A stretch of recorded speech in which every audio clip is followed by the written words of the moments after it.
नमस्कार दोस्तों, स्वागत है आप सभी का अपने YouTube channel perfect study GS में।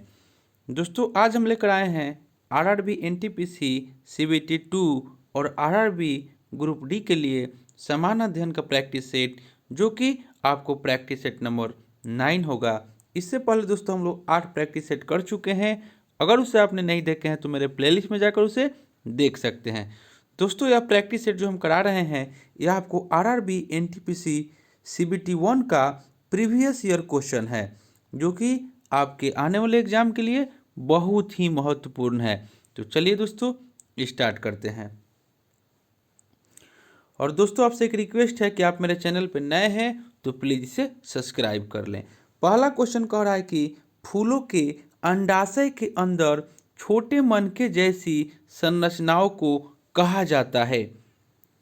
एक का राइट आंसर हो जाएगा ऑप्शन नंबर ए, उसे बीजाणु कहा जाता है। मुख्य रूप से पुष्प के 4 भाग होते हैं, बाह्य दल पुंज, पुमंग और जायंग। नेक्स्ट हम लोग देख लेते हैं। क्वेश्चन नंबर 2 में आपको कह रहा है कि कंप्यूटर के क्षेत्र में LIFO का पूर्ण रूप क्या है। 2 का राइट आंसर हो जाएगा ऑप्शन नंबर डी, यानी कि last in first out. Next हम लोग देख लेते हैं। क्वेश्चन नंबर 3 कह रहा है कि विभिन्न विद्युत सुरक्षा उपकरणों में से विद्युत धारा के तापीय प्रभाव पर आधारित उपकरण क्या कहलाता है। 3 का राइट आंसर हो जाएगा ऑप्शन नंबर डी, फ्यूज कहलाता है। फ्यूज जो होता है वह शीशा तथा टीन का बना एक मिश्र धातु होता है, और विद्युत फ्यूज का प्रतिरोध जो होता है उच्च एवं गलनांक जो होता है निम्न होता है। नेक्स्ट हम लोग देख लेते हैं। क्वेश्चन नंबर 4 कह रहा है आपको कि इनमें से कौन सी कंप्यूटर की एक विशेषता नहीं है। 4 का राइट आंसर हो जाएगा ऑप्शन नंबर ए, यानी कि इंटेलिजेंस कोसेंट। इंटेलिजेंस कोसेंट जो है यह आपको कंप्यूटर की एक विशेषता नहीं है। दोस्तों अगर आपको इसका PDF चाहिए तो डिस्क्रिप्शन में हम टेलीग्राम का लिंक दे देंगे, आप लोग जा कर के वहाँ से प्राप्त कर सकते हैं। और दोस्तों आप मेरे चैनल पे रेगुलर बने रहिए, हम इसी तरह आपके लिए आरआरबी एनटीपीसी ग्रुप डी के लिए प्रैक्टिस सेट लेकर के आते रहेंगे। तो चलिए नेक्स्ट क्वेश्चन हम लोग देख लेते हैं। क्वेश्चन नंबर 5 कह रहा है कि निम्नलिखित में से कौन सी भारतीय खदान दुनिया की सबसे बड़ी यूरेनियम खदानों में से एक है। 5 का राइट आंसर हो जाएगा ऑप्शन नंबर बी, तुम्बालापल्ली खदान। तुम्बालापल्ली खदान जो है वो आपको भारतीय खदान दुनिया की सबसे बड़ी यूरेनियम खदानों में से एक है, और यह भारत में यूरेनियम का सबसे बड़ा भंडार है, जो कि आंध्र प्रदेश के कडप्पा जिले में अवस्थित है। यह आपको तुम्बालापल्ली जो है यह आपको आंध्र प्रदेश के कडप्पा जिले में अवस्थित है, और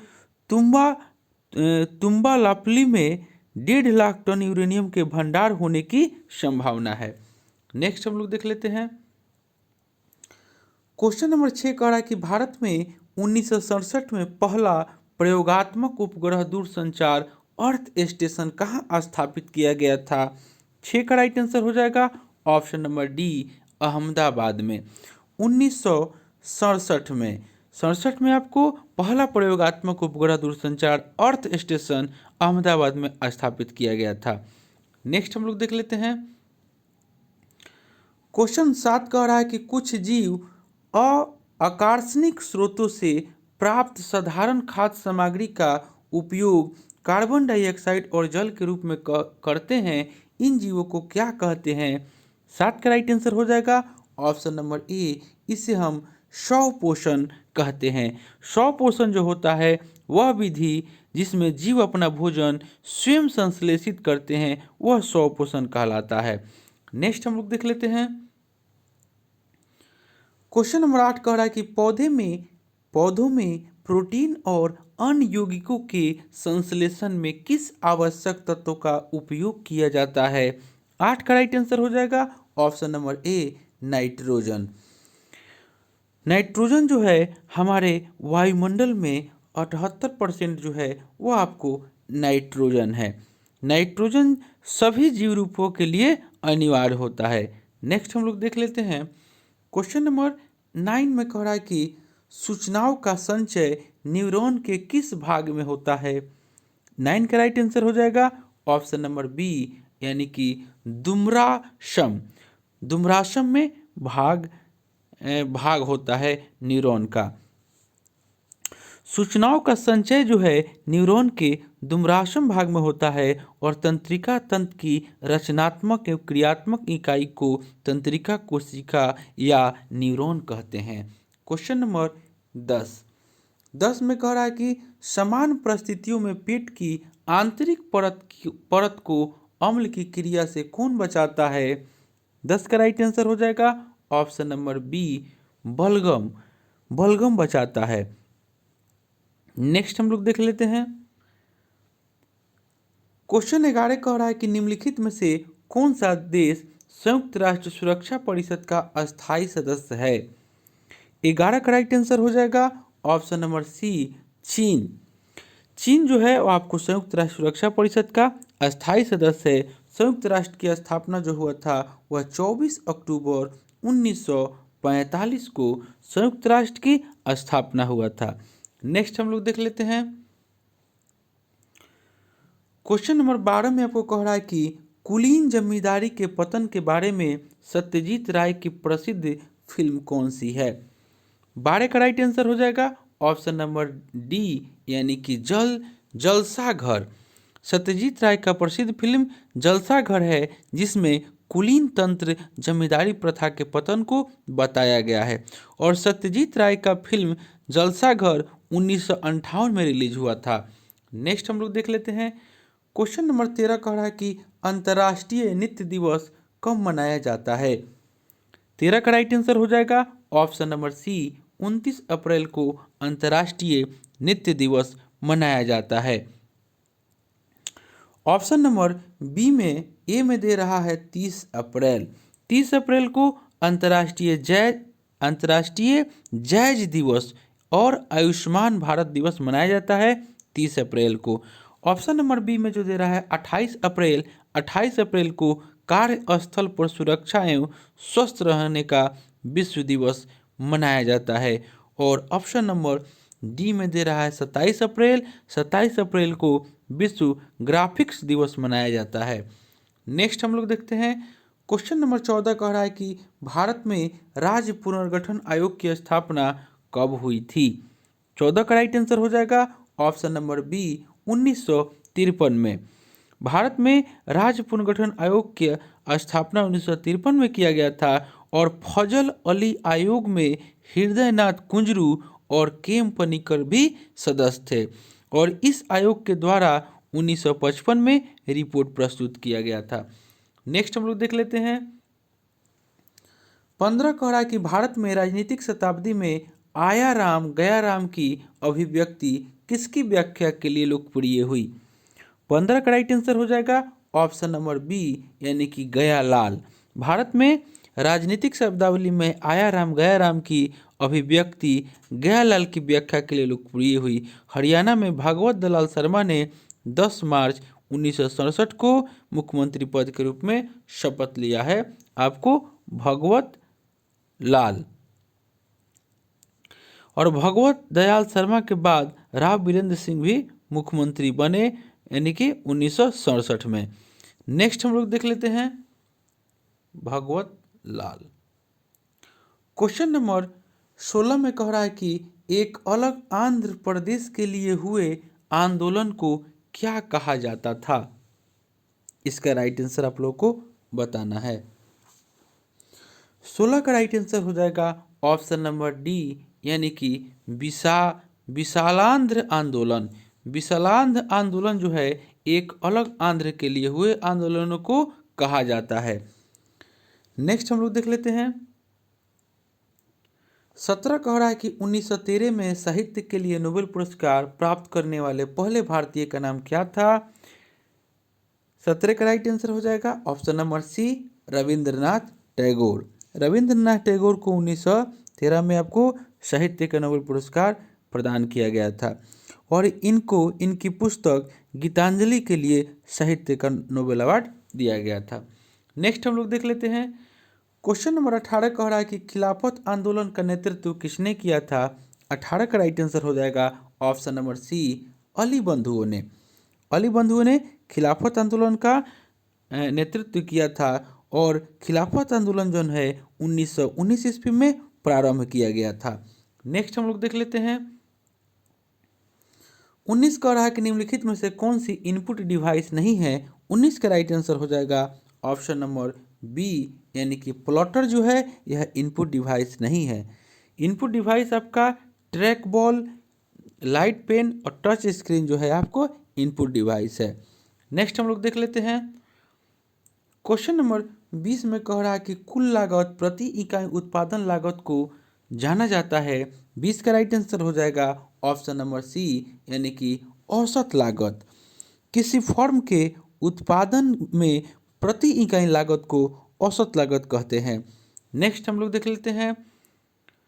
दोस्तों, आप मेरे चैनल पर नए हैं तो प्लीज़ इसे सब्सक्राइब कर लें और इसे लाइक करना ना भूलें। क्वेश्चन नंबर 21 में कह रहा है कि औपनिवेशिक शासन की स्थापना निम्न में से सबसे पहले कहाँ हुई थी। 21 का राइट आंसर हो जाएगा ऑप्शन नंबर बी, यानी कि बंगाल में। 23 जून 1757 को पलासी युद्ध से भारत में अंग्रेजों का विजय अभियान प्रारंभ हुआ था। नेक्स्ट हम लोग देख लेते हैं। क्वेश्चन नंबर 22 कह रहा है कि तमिल नव वर्ष को किस नाम से जाना जाता है।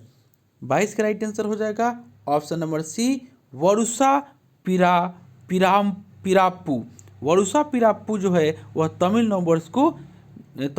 नव वर्ष के नाम से जाना जाता है, वरुसा पिराप्पू को, यानी कि option number C right answer हो जाएगा। नेक्स्ट देख लेते हैं। क्वेश्चन नंबर 23 कह रहा है कि पूर्वी तट का सबसे पुराना कृत्रिम बंदरगाह कौन सा है। 23 का राइट आंसर हो जाएगा ऑप्शन नंबर सी, चेन्नई बंदरगाह। चेन्नई बंदरगाह बंगाल की खाड़ी में सबसे बड़ा बंदरगाह है। नेक्स्ट हम लोग देख लेते हैं। 24 कह रहा है कि एक अर्थव्यवस्था में पूंजी स्टॉक की वृद्धि शुद्ध निवेश या नए पूंजी निर्माण द्वारा मापी जाती है, जिसे डैश के रूप में व्यक्त किया जाता है। 24 का राइट आंसर हो जाएगा ऑप्शन नंबर सी, यानी कि शुद्ध निवेश बराबर सकल निवेश माइनस मूल्यह्रास। नेक्स्ट हम लोग देख लेते हैं। 25 कह रहा है कि भारतीय राष्ट्रीय आंदोलन के दौरान निम्न में से किसने मशीनों और प्रौद्योगिकी का महिमा मंडन नहीं करने के कारण मानव समाज का प्रतीक माना गया था। 25 का राइट आंसर हो जाएगा ऑप्शन नंबर सी, चरखा।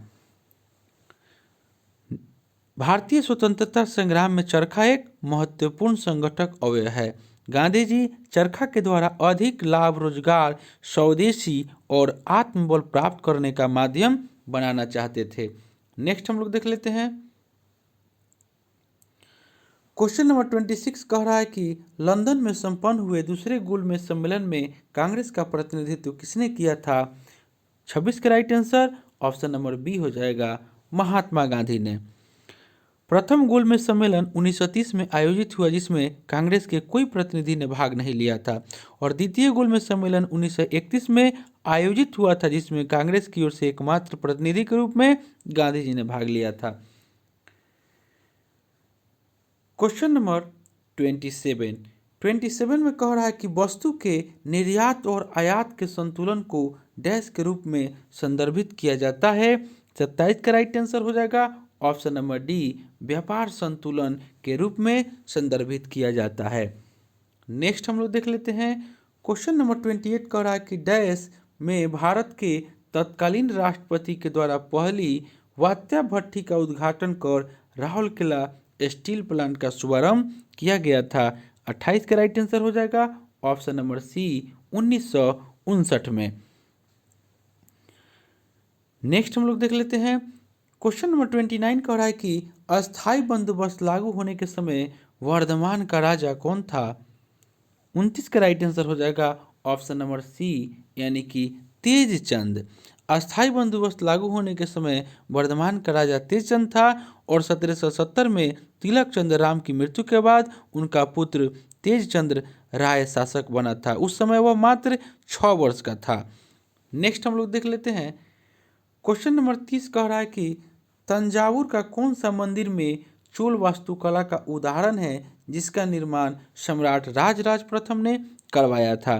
30 का राइट आंसर हो जाएगा ऑप्शन नंबर सी, बृहदेश्वर मंदिर। बृहदेश्वर मंदिर जो है वह भारत का सबसे बड़ा मंदिर है और बृहदेश्वर मंदिर को पर्सी ब्राउन ने भारतीय वास्तुकला का निचोड़ कहा है। नेक्स्ट देख लेते हैं। क्वेश्चन नंबर 31 कह रहा है कि यूएन के उस प्रमुख अंग की पहचान करें जो 1994 में निलंबित हो गया था। 31 का राइट आंसर हो जाएगा ऑप्शन नंबर डी, यानी कि न्यास परिषद। यूएन का न्यास परिषद जो 1994 में निलंबित हो गया था। न्यास परिषद के 5 सदस्यों में सुरक्षा परिषद के अस्थायी सदस्य भी शामिल होते हैं, जिसकी स्थापना ऐसे न्यास प्रदेशों के पर्यवेक्षण हेतु की गई थी जहां द्वितीय विश्व युद्ध की समाप्ति के बाद स्वायत्त शासन की शुरुआत नहीं हो सकती थी और मूल रूप से कुल 11 न्यास प्रदेश थे। नेक्स्ट हम लोग देख लेते हैं। क्वेश्चन नंबर 32 कह रहा है कि शेड्स ऑफ सेफ्रॉन पुस्तक के लेखक कौन है। 32 का राइट आंसर हो जाएगा option number C, Shaba Naqvi. Question number 33 कह रहा है कि यूएन के 8वें महासचिव कौन थे। 33 का राइट आंसर हो जाएगा ऑप्शन नंबर सी, वान की मून। क्वेश्चन आज का अंतिम क्वेश्चन हो जाएगा, भारत का 100वां अंतरिक्ष अभियान कब शुरू किया गया था। 34 का राइट आंसर हो जाएगा ऑप्शन नंबर ए, सितंबर 2012 में। सितंबर 2012 में 100वां अंतरिक्ष अभियान किया गया था और 19 अप्रैल 1975 को भारत ने अपनी पहली सैटेलाइट आर्यभट्ट को सफलतापूर्वक अंतरिक्ष में भेजा था। तो दोस्तों, यह प्रैक्टिस जो हम लेकर आए थे यह आपको आरआरबी, एनटीपीसी और ग्रुप डी के लिए बहुत ही महत्वपूर्ण है। तो दोस्तों, आपसे एक रिक्वेस्ट है कि आप मेरे चैनल पर नए हैं तो प्लीज़ इसे सब्सक्राइब कर लें। और दोस्तों, यह प्रैक्टिस सेट हम लाए थे, यह 9वां प्रैक्टिस सेट था। इससे पहले हम लोग 8 प्रैक्टिस सेट कर चुके हैं। अगर उसे आपने नहीं देखे हैं तो मेरे प्लेलिस्ट में जाकर उसे देख सकते हैं। अगर आपको इसका PDF चाहिए तो डिस्क्रिप्शन में हम टेलीग्राम का लिंक दे देंगे, आप लोग जाकर के वहाँ से प्राप्त कर सकते हैं। तो चलिए दोस्तों, मिलते हैं नेक्स्ट वीडियो में, तब तक के लिए धन्यवाद।